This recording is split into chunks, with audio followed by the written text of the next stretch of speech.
And then verses 7 and 8 में he's also saying something very very important. He's saying that अगर आपने उस कर्म को त्यागा है जो आपका नियत कर्म है, जो आपका राइटियस बैटल है, तो आप मोहित हैं और आप तामसिक कार्य कर रहे हैं. That's what he's saying.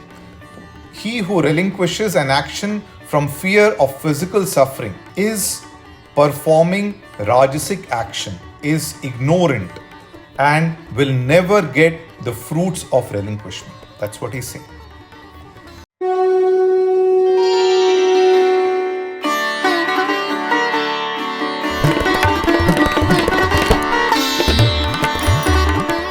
This is episode 54. Episode 53 में हमने चैप्टर 13 ख़त्म कर दिया था और आज हम चैप्टर 18 शुरू करेंगे. चैप्टर 18 का नाम है मोक्ष संन्यास योग. कुछ लोग इसे कहते हैं yoga of liberation and renunciation और कुछ और कहते हैं yoga of liberation by renunciation. इस चैप्टर में 78 वर्सेस हैं और ये गीता का सबसे बड़ा चैप्टर है. अब एक प्रश्न उठता है कि चैप्टर 13 के बाद हम सीधा चैप्टर 18 पे क्यों आ गए हैं. तो I have skipped chapters 14 to 17 क्योंकि ये चैप्टर्स से मैं रिलेट नहीं कर सकता हूँ. I don't find them adding to my knowledge, understanding and helping me progress in my journey of yoga and realising God. तो इसलिए मैं वो चैप्टर से रिलेट नहीं करता हूँ, इसलिए उनके बारे में मैं कहना भी नहीं चाहता हूँ. मैंने कई बार कहा है कि मुझे नहीं पता कि गीता के कौन से श्लोक ओरिजिनल का पार्ट है जो भगवान ने स्वयं कहे हैं, कौन से बाद में आ गए. And I have always taken the approach कि चैप्टर 2 नॉर्थ स्टार है और जो उससे रिलेटेड है वो ही गीता में सत्य है, क्योंकि बाकी सारे चैप्टर्स उससे रिलेटेड हैं.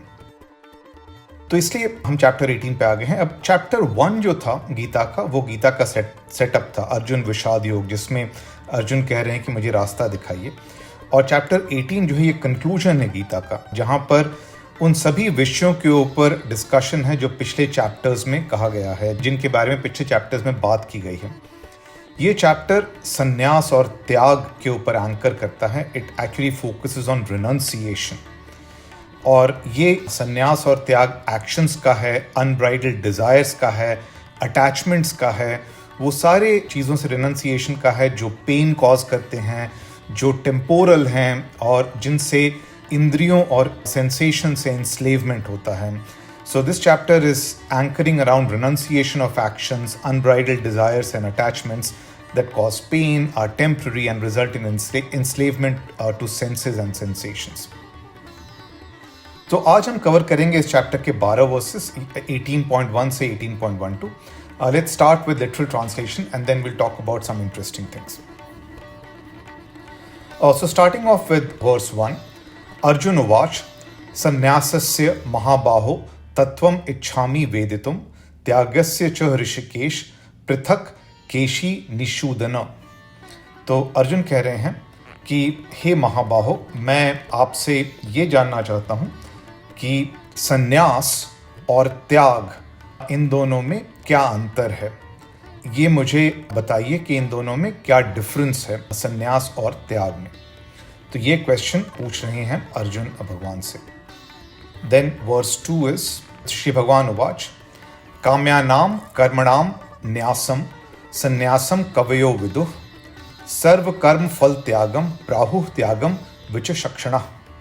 तो भगवान कह रहे हैं कि उन कर्मों को रिनाउंस करना, उन कर्मों को छोड़ देना जो काम से मोटिवेटेड हैं, डिज़ायर से मोटिवेटेड हैं, उसको संन्यास कहते हैं. और कर्म से उत्पन्न होने वाले फल को त्याग देना, छोड़ देना, उसको त्याग कहते हैं. So renunciation of all actions done with desire is sannyas and renunciation of the fruits of action is tyag. ये भगवान कह रहे हैं. देन वर्स 3 से 6 में एक साथ पढ़ देता हूँ.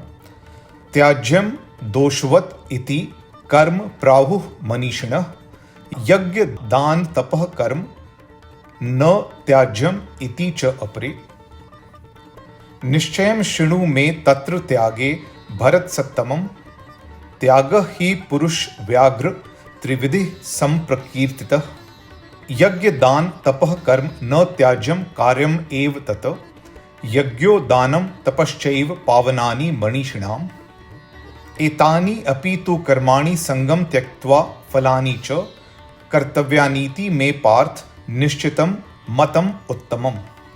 तो इन वर्सेस में भगवान कह रहे हैं कि कुछ विद्वान ये कहते हैं कि सारे कर्म को त्याग देना चाहिए क्योंकि उसमें दोष है, वो फुल ऑफ टेंट है। और कुछ दूसरे कहते हैं कि वो कर्म जो यज्ञ के लिए है, दान के लिए है और तप के लिए है, उनको कभी त्यागना नहीं चाहिए। इसलिए हे भरतों में श्रेष्ठ, तुम मुझसे यह निश्चित सत्य समझो, क्योंकि जो त्याग और रिनंसिएशन है वो 3 प्रकार के कहे गए हैं। वो कर्म जो यज्ञ, दान और तप के लिए किया गया है उसको कभी भी नहीं त्यागना चाहिए। यज्ञ, दान और तप से जो कर्म किए जाते हैं वो पावन होते हैं, वो प्योर हैं, ऐसा विद्वानों का मानना है। लेकिन ये सब कर्म करते हुए भी कर्म से उत्पन्न होने वाले फल से संग को त्यागना बहुत जरूरी है। ये मत मेरा निश्चित है और सबसे उत्तम है। सो ये भगवान कह रहे हैं इन वर्सेस 3 to 6। देन वर्स 7 है, नियतस्य तु संन्यासः कर्मणो न उपपद्यते मोहात् तस्य परित्यागः तामसः परिकीर्तितः। तो भगवान कह रहे हैं कि जो नियत कर्म है उसको त्यागना गलत है, वो सही नहीं है। इस तरह के कर्म का त्यागना मोह के कारण होता है, डिल्यूजन के कारण होता है, और ये तामसिक है, यानी इग्नोरेंस के कारण है। This is said to be from delusion caused by ignorance. Verse 8 है, दुःखः इति एव यत् कर्म काय क्लेश भयात् त्यजेत स कृत्वा राजसम त्याग्यम न एव त्याग फलम लभेत। तो भगवान कह रहे हैं कि जो नियत कर्म को इसलिए त्याग देता है क्योंकि वो मुश्किल है, कठिन है, उससे शरीर को कष्ट होता है, वो राजसिक कार्य कर रहा है, वो त्याग या संन्यास नहीं कर रहा है, वो राजसिक काम कर रहा है, वो इग्नोरेंट का काम कर रहा है और उसको कभी भी त्याग और रिनंसिएशन के फल की प्राप्ति नहीं होगी। देन वर्स 9 इज, कार्यम इति एव यत् कर्म नियतम क्रियते अर्जुन संगम त्यक्त्वा फलम च एव स त्यागः सात्विकः मतः। तो भगवान कह रहे हैं कि हे अर्जुन, जो अपना नियत कर्म इसलिए करता है क्योंकि उसे किया जाना चाहिए और इस तरह से करता है कि वो कर्म के फल संग नहीं रखता है, वो सात्विक त्याग कर रहा है। That person is doing renunciation which is the right renunciation, which is the good renunciation, ऐसा मेरा मानना है। Then verse 10 है, न द्वेष्टि को अकुशलम कर्म कुशले न अनुषज्यते त्यागी सत्व समाविष्टः मेधावी छिन्न संशयः। तो भगवान कह रहे हैं कि वो त्यागी जो सत्व में समाविष्ट है, जिसका संशय समाप्त हो चुका है, और जो मेधावी है, जो अंडरस्टैंडिंग जिसकी है, वो न अनप्लेजेंट कार्यों से दुखी होता है या उनसे द्वेष करता है और न अच्छे कार्यों से बहुत प्रसन्न होता है। वो न मुश्किल कर्म से परेशान होता है और न ही वो प्लेजेंट कर्म से बहुत खुश हो जाता है। देन वर्स 11 इज, न ही देह भृता शक्यम त्यक्तुम कर्माणि अशेषतः यह तो कर्मफल त्यागी स त्यागी इति अभिधीयते। तो भगवान कह रहे हैं कि ऐसा तो हो ही नहीं सकता है कि कोई भी पूर्णतया कर्म को छोड़ दे। मतलब ऐसा तो हो ही नहीं सकता कि कोई कंप्लीटली एक्शन को रिलिंक्विश कर दे। जो कर्म से उत्पन्न होने वाले फल से अटैचमेंट को जो छोड़ता है उसको ही त्यागी कहा जाता है। He who relinquisheth the fruit of action is said to be the renunciant. And then verse 12 है, अनिष्टम इष्टम मिश्रम च त्रिविधम कर्मणः भवति अत्यागिनाम प्रेत्य न तु संन्यासिनाम कश्चित।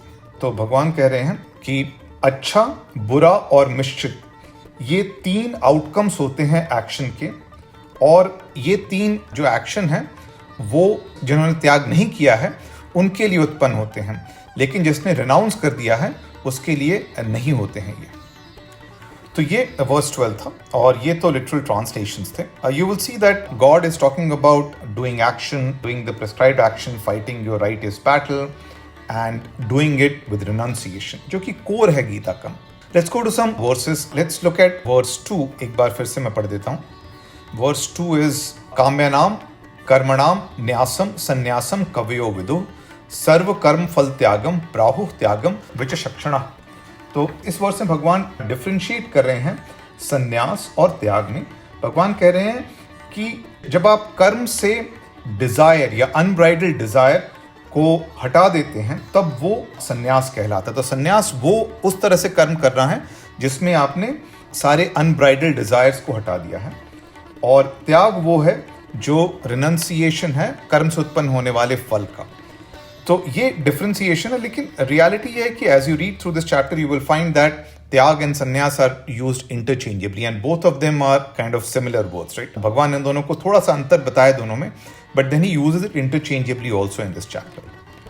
Then the next two verses which are interesting are verses 5 and 6. Verse 5 and 6 दोनों मैं पढ़ देता हूँ। भगवान कह रहे हैं कि यज्ञ ध्यान तपः कर्म न त्याज्यम कार्यम एव तत यज्ञम दानम तपः च एव पावनानि मनीषिणाम एतानि अपि तु कर्माणि संगम त्यक्त्वा फलानि च कर्तव्यानि इति मे पार्थ निश्चितम मतम उत्तमम। तो भगवान कह रहे हैं कि वो कर्म जो यज्ञ दान और तप के लिए क्या है वो कभी भी त्यागना नहीं चाहिए। इस तरह के कर्मों को करना पावन है, प्यूरिफाइंग है, सोल को प्यूरिफाई करता है, ऐसा मनीषियों का कहना है। लेकिन ऐसे कर्म करते हुए भी कर्म से जो उत्पन्न होने वाला फल है उससे संग को त्याग देना चाहिए।